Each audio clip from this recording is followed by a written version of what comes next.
The cool spring water flows gently from St Bridget's Well near Killargue in County Leitrim. All year round, people come to this serene and tranquil place to drink the water and say a quiet prayer. Like many holy wells around the country, Killargue has its own annual pilgrimage. On the 15th of August each year, crowds flock down the leafy lane to take part in the Rosary and the Mass. Yes, this well is special to me because I'm from the area and it's Our Lady's Day, and I'm a member of the Defence Forces, and she is our patron saint, and it's a holiday that we have annually, and I always make it my business to come here with my family.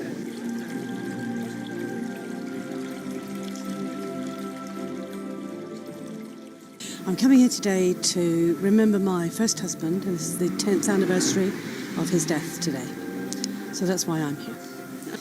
But it is special. It is a special place. It is the sense of peace. And I like the water, the light on the water. No matter what the day is like, there's light on the water here. I'm 74 now, but it's years and years we've been coming here. And Catherine, why would you come to the Holy Well? Because I have that faith in Our Lady. That no matter what you ask for, you'll get it. Oh, well, they go back very far. They really go back to pre-Christian times. You see, the well was the first important thing to think about. Good water was a terribly important thing. And I'm sure in long thousands of years ago, people drank from rivers and lakes and it didn't taste good, I suppose. So the water that came up from the ground, they soon realised that this was the stuff to drink if you were to keep healthy and keep well. And they became places then, sacred sort of places in Celtic tradition. And when St Patrick came and the country was Christianised, they used the wells. Now, whether it was pure coincidence or whether they wanted to follow the sort of practice or take in part of this sort of Celtic pagan practice, we don't know. But they used the wells to bless, to Christianise or to baptise people. And so, in St Patrick's travels throughout much of the country, you'll find St Patrick's wells where he's supposed to have baptised some pagan chief. So then they assumed a new importance. It really came to prominence from a historical point of view during the penal days, when our local Catholic Church was taken over by the planters and people were banned from attending their religious service, that is, those of the Catholic persuasion. So it was reported they came here and Mass was said in secret. There was a price on the head of the priest, so it was a very dangerous times, and lookouts were posted in the surrounding hills. I understand that in the past here that there was a big wooded area over here, and that when the people did gather here for Mass, that if they were disturbed, priests and people could escape into the woods, so that it was a safe place, if you like. There are holy wells in every county of Ireland, on top of mountains, beside bogs and by the roadside. Some are very ornate indeed, but some quite humble, all offering a haven of silent calm. The Holy Well meant so much to me and to Mum and Dad. I came here many a time when I heard my wife had cancer. Back, she's dead 4 years now. And I used to come up here on my own. Excuse me now.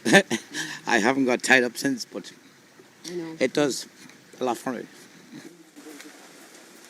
There's a long association with cures. In the past, crutches and walking sticks were left at the wells along with religious objects. At Tubernault Holy Well near Sligo town, we find a wonderful example of the rag bush. Traditionally, those who had their intentions granted left behind a votive offering. Part of the cure thing at a lot of wells is to leave something. Now, it could be a bit of a rosary beads, it could be a pin, it could be a bit of a rag or whatever. It seems to be cures of things like warts or cures of a variety of things. Part of it is you leave something. The tradition of pilgrimage is so much a part of Irish culture and so much a part of the Catholic faith that it's hard to imagine a time when the Church actually banned the pilgrimages to holy wells. But this had less to do with the religious aspects and more to do with the carry-on afterwards. The older people went home when their praying done, the priest went home, and then the holy started. And there was singing and dancing and courting and all sorts of things took place. And this could last for a couple of days. And there are various descriptions of it, of what went on. And of course, eventually, some of this became so bad that it was banned. In, I think it was 1704, the Irish Parliament issued an edict or an act that you could, the penalty I think was whipping or 10 shillings of a fine for attending one of these, but they might as well be idle, the things kept going, you know. It's very hard to stop a bit of crack when it gets going. And so it continues today. Some say it's for the joy of worshipping outside so close to nature. Others to keep on the traditions of their forefathers. I come here because it's peaceful and easy to pray here. It's quiet. It's an ancient place to go to on the 15th of August.